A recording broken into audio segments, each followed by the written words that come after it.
the deeper the inner work and the more we focus on our internal self, and life becomes an inside out reflection as opposed to an outside in reflection, the greater external success we have.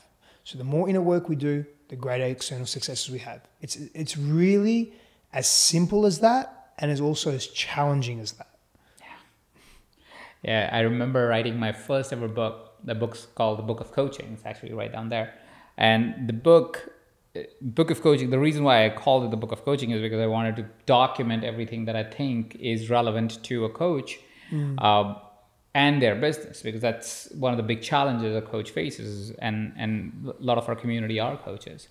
And the first section of the book is called You.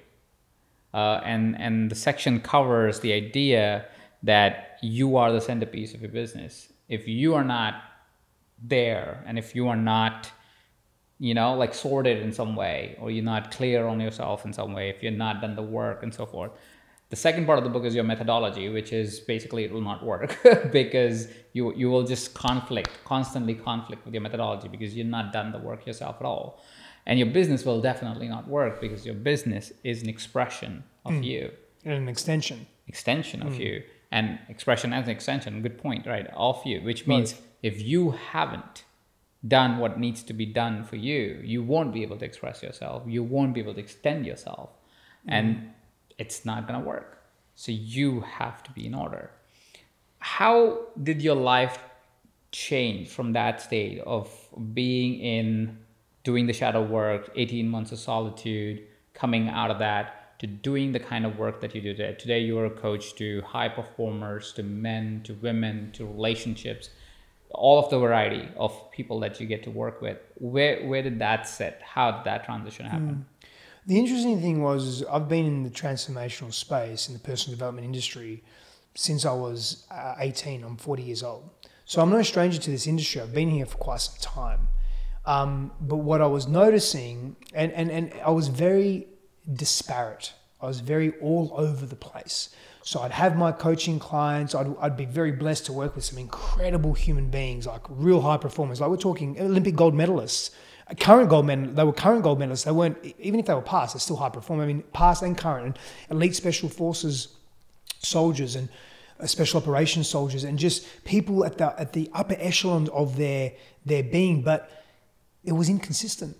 Like there was so much inconsistency and I would then go, let me just try this business. And I got into trading, or I got into building other businesses, or whatever it may be, right? And I would still do my coaching, I'd still be learning, and I'd still attempt to be an authority or at least an expert in that space. To some degree, maybe I was, but the inconsistency was so overwhelming. And again, I just ignored that. I ignored how am I the common denominator in this. And so as I moved through my stuff, like really going deep as I could go for the first time I'd ever in my life, I started noticing consistency. I started noticing clarity. So clarity in what I wanted. And I was able to say no to things that just weren't in alignment. Whereas before I couldn't. I was saying yes to everything because I had a fear of missing out. I had a fear of that thing being the next thing, and that could be my gravy train. Right? I'd have to work hard for it, but it could be my gravy train.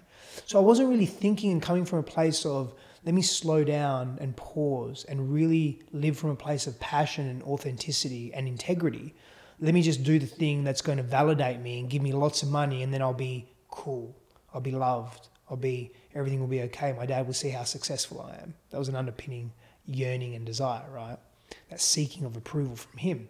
And then the unconscious projection onto other people, business partners, opportunities that were, let me be successful in this so I can get the approval that I need. And so that stopped, that slowed down. So clarity of mind, got very clear on what I want. I was able to say no to things that didn't align with me. And I was able to say yes and commit to my niche. Niche meaning, and I don't mean that from a marketing term. What I mean from a place of marketing, I mean what was in deep alignment with my soul's calling. And that was to serve people. But I still knew I had to serve myself. And so I completely restructured the way I coached. And I took time away from that as well to like really center into myself, to be more in integrity with that, to be embodied. And there was a time when I thought I was ready to go back and I was not. And so I pulled it back and I stopped. And I stopped for another 6 months and revisited it again.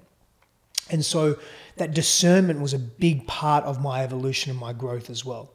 So the clarity, the discernment, the ability to experience consistency in my business, in my cash flow as well, that was very new to me. I was so inconsistent. I was burn and build, man. I was just replicating my childhood, you know, the volatility. Burn and build. Some months would be thousands and thousands of dollars, never six figures back then. But, you know, good money, and then months would be dry. It was dry. And I wasn't adept with money. I lacked business acumen. That all shifted when I did so much clearing. I created space to learn and absorb new information, particularly around business. I always thought, no, business is boring. I'm just going to follow my passion and be good at it, and that will bring me money. There's truth to that, sure. And we live in a 3D world where if I'm ignoring things that I think are difficult, and why? Like, why was I ignoring business? Why was I ignoring being smart and applying intelligent principles of making money? Because I grew up in an environment where money was very fickle. My parents they were struggling week to week to pay bills. Money was the devil. Money was evil. Business wasn't something that was a common practice. Entrepreneurship wasn't something that was a common practice in my family growing up. And so I had to unwind so many beliefs, man. I spent years working with business and money and not only from a spiritual perspective, from a pragmatic perspective as well. So a lot changed. My relationship to money changed. I got more structured in my businesses as well. I laid foundations that allowed me to accelerate and grow, right? Like from the ground up, set me up for success. That's, you know, my friendships became, the existing ones became deeper, and the friendships I would attract were even in greater alignment with who I was and who I was becoming, not who I was previously. So there were a lot of profound changes. A big one, my relationship to women, to sex, to intimacy, to love. The way I saw women was far less me objectifying them for, let me have an outcome here, and the outcome is to, you know, to experience sexual pleasure for them, for me. It was more about, how can I serve this person? How can I give to this person? As opposed to, how can I take from this person? Whether it was a woman or a man, I don't mean that in a sexual context, just in business relationships. Like, how can I give? How can I be additive to this person's life? I feel like I've taken so much in my life. And as a result of that, and really just coming from a very real place there, I was experiencing great abundance in receiving. Receiving was very difficult for me because I didn't deem myself to be worthy. So that was another deep lesson, and sometimes still is as well. I mean, I'll share a very quick story. When I first came to the US, you know, Christine, my wife now, she was earning maybe 25x more than what I was making, right? And she's not making any less now, by the way. And now, you know, fast forward, those tides have turned immensely. But, you know, she saw me, she supported me, she believed in me, she saw my value, she saw everything else that I was, and that I was rebuilding myself in that respect. But I remember a time where I shipped all these clothes over from Australia, and USPS, God bless them, they lost my clothes. It was like 2 full suitcases of clothes. I'm like, I don't have clothes. And at that point, this is very early on in our relationship, I was still in debt, but I was making my payments. And anyway, I couldn't afford to buy clothes. So she took me, and we bought a big wardrobe of clothes. That was very difficult for me, man. Very difficult to accept that. Like, we went back and forth. We didn't argue, but we just, no, I don't need it. It's not happening. I couldn't accept it. I couldn't receive. So it was big, deep lessons in compassion and non-judgment and receiving and empathy, just being with my now wife, you know, over the last 4 years. There were still lessons that were trickling through when I met her, but I was foundational in my being. I'd done by that stage. I'd really done, you know, good 5-6 years of some really deep work, you know, consistent deep work. So we met when I was foundational in my being. Beautiful. I think the great reminder, or the great recognition that I can see in what you're sharing today is, I think a lot of us, because of how we are structured as society and how things happen around us all the time, or how the story of things happen around us all the time, is we are in a very, I've started my coaching business, I must get success in the first year, second year, third year, fourth year, fifth year. I loved that you shared, dude, I've been coaching off and on since I was 18. It's 22 years, if I calculated this right. off and on, but still Mainly on. off and on. Mainly on. And mainly Yeah, on. mainly on, yeah. But that's a long period of time for somebody, and of course it shows in your mastery of the thing, but to be able to stay consistent with something because you, irrespective of how the season is going, you love it eventually, is what I assume, right? Is to stay with it and say, I'm going to keep doing the work. And it's okay if it's going to take the time for me to get to a place where, of course, now you are one of the top coaches in the world and so on and so forth, but it took the time, and to recognize that it takes the time. I think that's really important, and a key for anybody that's listening is it's cool to hear that story, to say, oh yeah, they were like an overnight success. And it seems like a lot of stories are told that way. It's like, I did this thing in my business and then my business blew up. And what we don't see is, yes, you did that thing, but to do that thing, it took you 18 years, 12 years, 10 years, 5 years, whatever the time was, for you to finally go, oh, it worked. But you had been trying to do that thing for 5 years before that, or 7 years before. It wasn't working. But the narrative, of course, impacts people, right? And it creates and breeds this intensity that everybody wants to have in their career. I remember talking to one of our clients, and she was saying, hey, I would like to make $200,000, next year in my coaching business. And I was like, all right, how long have you been doing coaching? Last year is when I started. I was like, okay. Was the highest amount of money you've ever made in your life? And she alluded to, I think, $35,000 a year. They were from a different country, so it was still good money for the country. Like $35,000 a year. I was like, so you want to jump from $35,000 a year that you've been making by working 15, 20 years in a career to, in a single year, go from 35,000 to 200,000.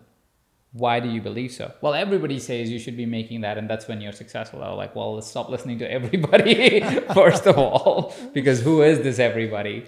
And then let's really talk about what all needs to change. Like you talked about, like you had to let go of your business beliefs. You had to let go of a lot of shadow work that you had to do. There was a lot of work that went into to get to a place where you are today. And I want to kind of capture that because it's so important for people to hear that it's okay to take your time. Oh, it's got to be okay to take your time, but we live in a world that is so fast-paced and so immediate and so quick fix and short-term gratification that we think, especially men, particularly men, or the masculine energetic, that if we're not doing, if we're not productive, if we're not achieving, and if we're not doing that at greater rates than our peers, we're failing. And if we're failing, we're less than, we're unworthy. And that triggers many unresolved childhood insecurities and big pain for us. And I heard Peter Diamandis once say, I was an overnight success in 10 years. And I really resonated with that. And it very much speaks to what you just shared then, right? But back to that insecurity piece. So we will try and put a square peg through a round hole, and we will force success because we think that if we don't have what we believe to be success, we are unworthy. People will leave us. People will reject us. We will be humiliated. We will be abandoned. And when we look at these great fears, these are unresolved fears within us that we haven't addressed yet, that are amplifying our need to be someone that we don't really fully want to be. We think we want to be that, and we think society wants us to be that, but that's not the case. And so this is where the inner work comes in. This is where the inner observation, the inner exploration, asking questions of ourselves. How did I behave today in that argument that I had with my wife? Could I have been better? Could I have done better? Could I have done differently? Well, what did that look like? Where did that really come from? Is it really about leaving a dish in the sink, or is there something else around that? We just don't reflect on our life experiences. We don't take the time, most of us do not take the time. Remember, there's 8 billion people in the world.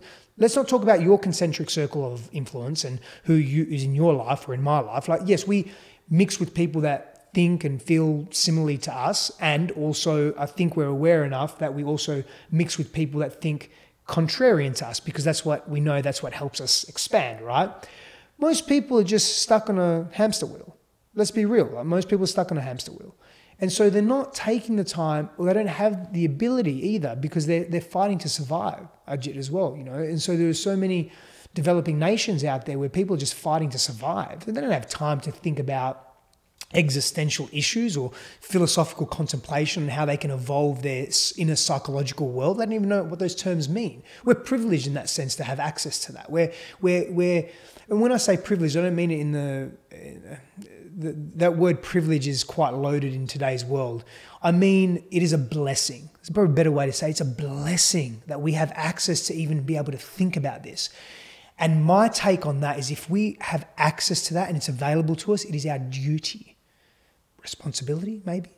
It is our dharma. It is our obligation to do something with that, to then impact others just by being in their presence and coming into contact with them. We feel that. We feel that in our own nervous systems. It's called neuroception. Like, I know that you are safe. I know that the cameraman, the videographer here is safe because I feel it in my nervous system. I don't think he's going to pull out a gun or a knife or hurt me or anything like that. Like, we feel that. We're very intelligent, intuitive, innate beings, physiologically and psychologically. But if we don't give ourselves an opportunity to access that, then we can't possibly impact anyone else around us either. So it is our duty and obligation, if we have information, to do something. That knowledge is power, and we have to have responsibility with that power as well.